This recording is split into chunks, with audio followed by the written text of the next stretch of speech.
Like करें, subscribe कीजिए, bell icon को दबाएं ताकि हमारे वीडियो सबसे पहले आपके पास पहुंच सके। मेरी कौम की बेटियों, जेवरात कीमती नहीं है, जेवर खो जाए तो बाजार में मिल जाते हैं, इस्मत लुट जाए तो बाजार में नहीं मिलती, हया लुट जाए तो बाजार में नहीं मिलती।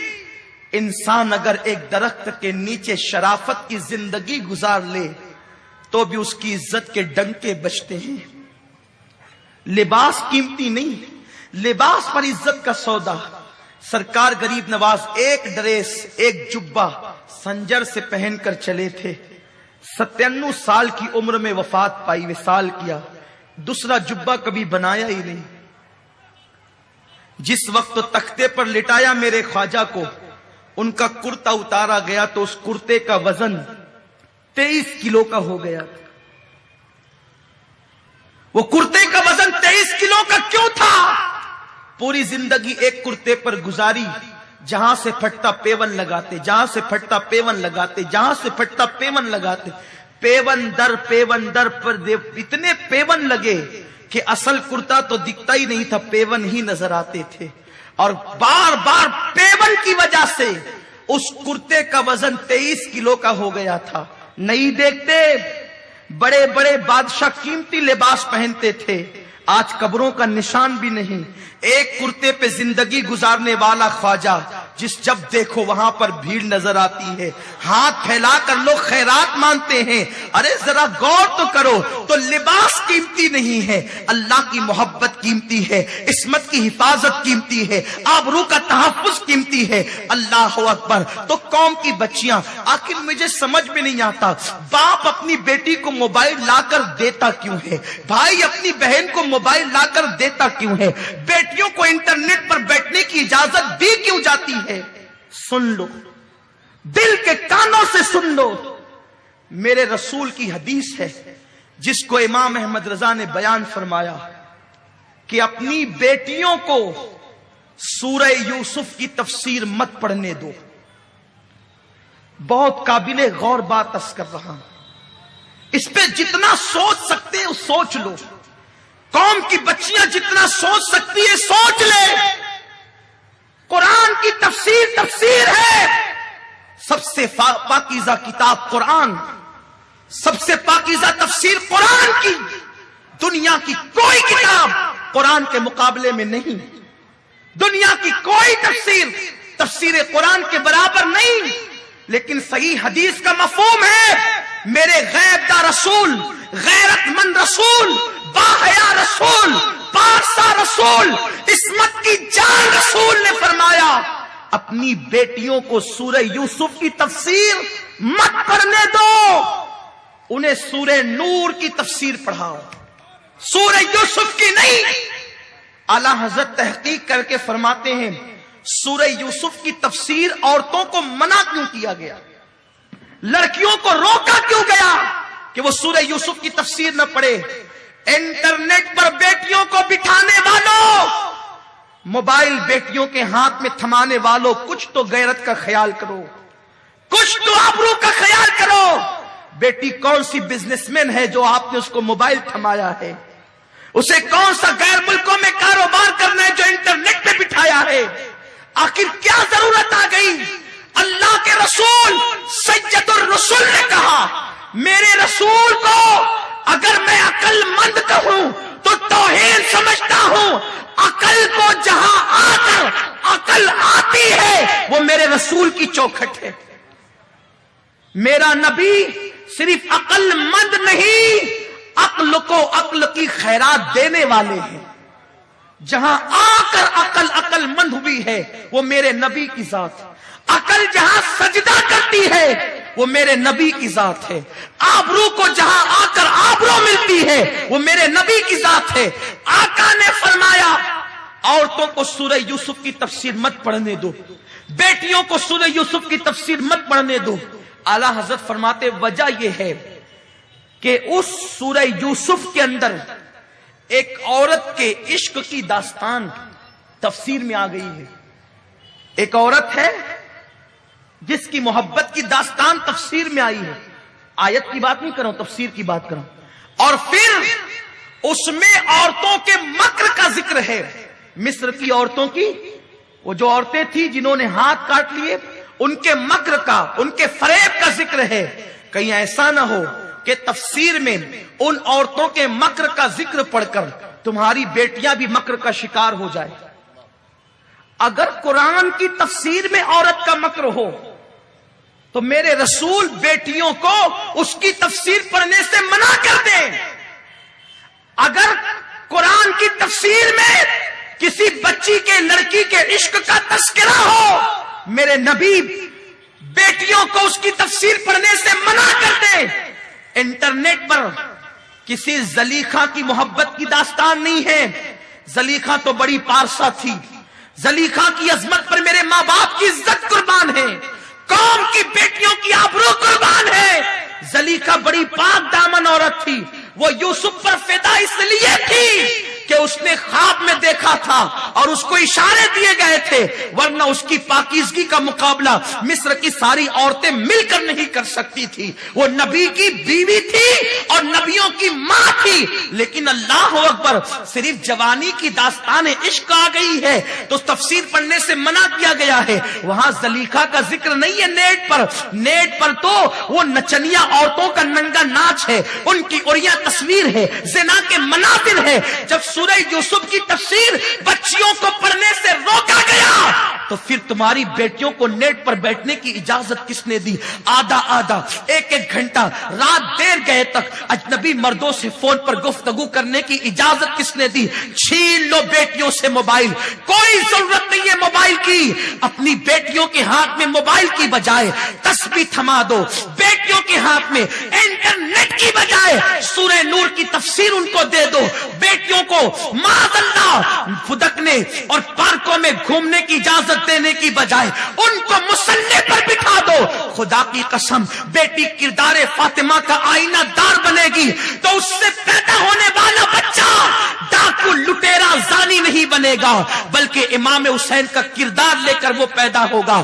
آج ضرورت ہے کہ بیٹیوں کو پھر 1400 سال پیچھے لوٹنے کی. لوٹو پیچھے، 14 صدیاں پیچھے لوٹو پیچھے. صحابہ کے دور میں لوٹو، تابعین کے دور میں لوٹو، تبع تابعین کے دور میں لوٹو. یارو مجھے حیرت ہوتی ہے، جس نبی نے عورتوں کو مسجد میں آنے سے روکا. حدیث پاک تو ہے اللہ کی بندیوں کو مسجد میں آنے سے مت روکو، لیکن ایک حدیث پاک اور ہے، اور اس طرح کی بہت سی حدیثیں. ایک عورت آئی، عرض کی آقا میں آپ کے پیچھے نماز پڑھنا چاہتی ہوں، آپ کی امامت. آپ امام ہو، لوگ آپ کے پیچھے نماز پڑھے ہو تو میں بھی پڑھوں. خدا کی قسم، امام الانبیاء کی ابتدا جس کو مل جائے اس کی شان کیا ہوگی. آقا نے فرمایا اے عورت، میرے پیچھے نماز پڑھنے سے، میری مسجد میں نماز پڑھنے سے بہتر ہے کہ تو اپنے گھر میں نماز پڑھ. نبی پاک نے اپنی ابتدا اور اپنی مسجد سے بہتر عورت کی عزت کی خاطر گھر میں نماز پڑھنے کا حکم دیا. تو جس اسلام کے قانون نے عورت کو مسجد میں آنے کی بجائے گھر میں نماز پڑھنا افضل قرار دیا، اس مذہب کی عورتیں سنیما دیکھنے کہاں جاتی؟ سنیما گھر جاتی.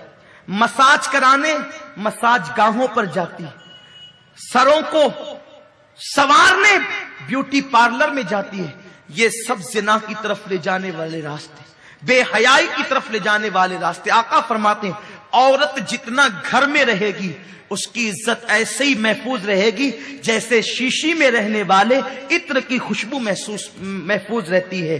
عورت اسی جب باہر نکلے اس کی عزت بکھر جائے گی جیسے شیشی کا منہ کھلنے کے بعد خوشبو بکھرتی ہے. کتنا بھی طاقتور مرد ہو، شیشی کا منہ کھلے گا تو خوشبو بکھر جائے گی. خوشبو کوئی روک سکتا ہے؟ جیسے تمہارے ہاتھ میں عطر کی شیشی کھولنے کے بعد خوشبو پہ کنٹرول نہیں، ویسے عورت کو باہر نکالنے کے بعد اس کی آبرو پر تمہارا کنٹرول نہیں رہتا.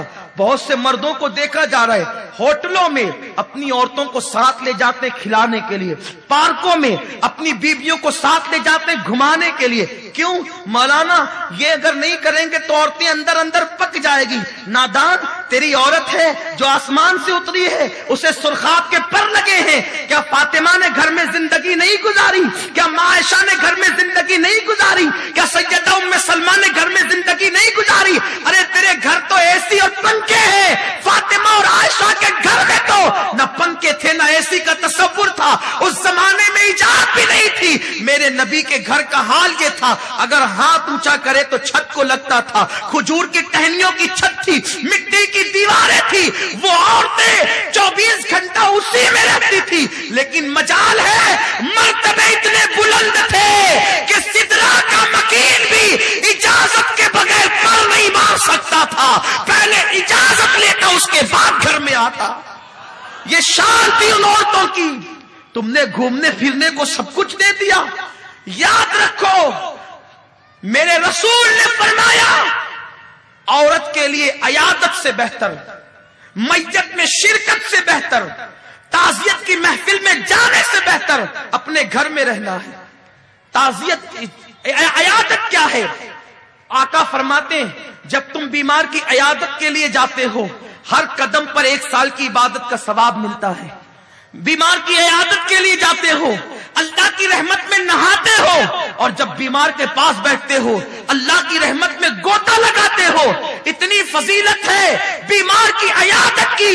आका फरमाते हैं, बीमार की इयादत से ज्यादा औरत को घर में पर्दे में रहने में सवाब मिलता है।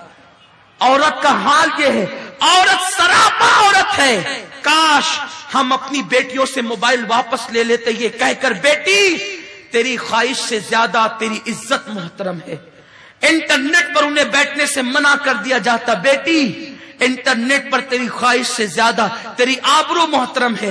मेरे प्यारे आका अलैहिस्सलाम के प्यारे दीवानों, बस अपनी गुफ्तगू को इख्तिताम की तरफ ले जाते हुए अर्ज करूं, अल्लाह अकबर। याद रखें, जिंदगी में मेरी बहनों, कैसा भी मोड़ आ जाए, कैसा भी वक्त आ जाए, कभी पाक दामनी का दामन न छोड़ना, कभी हया का दामन न छोड़ना। कितनी भी मुसीबत आ जाए, कितनी भी परेशानी आ जाए, सब कुछ बर्दाश्त कर लेना, लेकिन आबरू को लुटने न देना। सबसे कीमती सरमाया तुम्हारी आबरू है, तुम्हारी इज्जत है। मेरे अल्लाह ने तुम्हें काबे से बुलंद किया है, काबे की इज्जत से ज्यादा तुम्हारी इज्जत कर दी है। मेरी बहन, तेरे कदमों में मेरे अल्लाह ने जन्नत समेट कर रख दी है। मेरे नबी ने फरमाया, अल जन्नतो तहता क़दामिल उम्महात, जन्नत तुम्हारे माओ के कदमों के नीचे है, तुम्हारे कदमों में जन्नत सिमट आई है। मेरी बहन, तू वो है। सैयदी आला हजरत फरमाते हैं, जब दुल्हन घर में आए उसके पैरों को धो लो और धो करके घर में छींटे दे दो। जब तक वो दुल्हन तुम्हारे घर में रहेगी, अल्लाह की रहमतों का और बरकतों का नुज़ूल होता रहेगा। ए औरत, तेरे पैर कितने मोहतरम है, धुल लिए जाए तो तेरी जिंदगी भर घर में बरकतों का, रहमतों का नुज़ूल हो। औरत, तूने अपने मकाम को नहीं समझा, तूने अपने मर्तबे को नहीं समझा। बुतों की पुजारन औरतों को देखकर, नाचने वाली सीरियलों की औरतों को देखकर तूने फातिमा का किरदार भुला दिया। अरे तू फातिमा की कनीज है, जिसके कदमों में जन्नत हो। वो किसी की आबरू पर, किसी की दौलत पर अपनी आबरू का सौदा कर ले, ये तेरी अजमत नहीं, ये तेरा किरदार नहीं। खुदा की इज्जत और जलाल की कसम, पूरी दुनिया के महल्लात एक तरफ, पूरी दुनिया के जेवर एक तरफ, पूरी दुनिया की दौलत एक तरफ, एक मुसलमान बेटी की इज्जत एक तरफ। आपको पता है, ये मोमिन बच्चियों की इज्जत है। दुनिया तुम्हारी ताजीम नहीं करेगी अगर तुम अपने आप का एहतराम न करो, तुम अपने आप की ताजीम न करो। एक वाकया अर्ज करना चाहता था इख्तिताम पर, और गुफ्तगू समेटना चाहता हूं। इमाम याफई रहमतुल्लाहि ताला अलैह एक वाकया अपनी किताब में लिखते हैं, बड़ी मशहूर बात है, और दिल के कानों से मेरी माए और बहनें सुने। अल्लाह अकबर, हालात आते हैं, बड़े खतरनाक आते हैं, अल्लाह आजमाता भी है, आजमाइश भी होती है, लेकिन याद रखिए, हमें इस्तिकामत का पहाड़ बनना होगा। दुनिया चंद दिन की है, 3 बार पेट भर के खाने वाला भी मर जाता है, भूखे रहने वाले को भी मौत आती है, महल में रहने वाला भी मर जाएगा, झोपड़े में रहने वाले को भी मौत आती है, जेवर पहनने वाली भी मर जाएगी, بغیر زیور کے پیون والی زندگی گزارنے والے کو بھی موت آتی ہے، لیکن محل اور جھوپڑے والا سب کو کفن ہی پہنایا جاتا ہے۔ ایسا نہیں کہ زیور والی کو زیور کے ساتھ دفن کیا جائے گا، ایسا نہیں ہے۔ محل والے کو محل کے اندر دفن کیا جائے گا، ایسا نہیں ہے۔ جہاں محل میں رہنے والی کی قبر ہوگی وہیں پر جھوپڑے میں رہنے والی کی قبر بھی ہوگی۔ فرق اتنا ہوگا، جس نے مولا کو منا لیا ہوگا اس کی قبر جنت کے باغوں میں سے ایک باغ ہوگی، جس نے اپنی دامن کی عصمت کی حفاظت کی ہوگی اس کی قبر جنت کے باغوں میں سے ایک باغ ہوگی، اور جس نے جسم کی نمائش کی ہوگی شوہر کا محل ہوگا لیکن اندر بلکتی ہوگی۔ اور میری بہنوں ایک بات تمہیں بتا دوں، مالدار شوہر پر اترانا نہیں، زیور پر اترانا نہیں۔ کسی کا شوہر قبر میں ساتھ نہ گیا ہے نہ تمہارا شوہر ساتھ جائے گا۔ کمنٹ شیئر ضرور کریے۔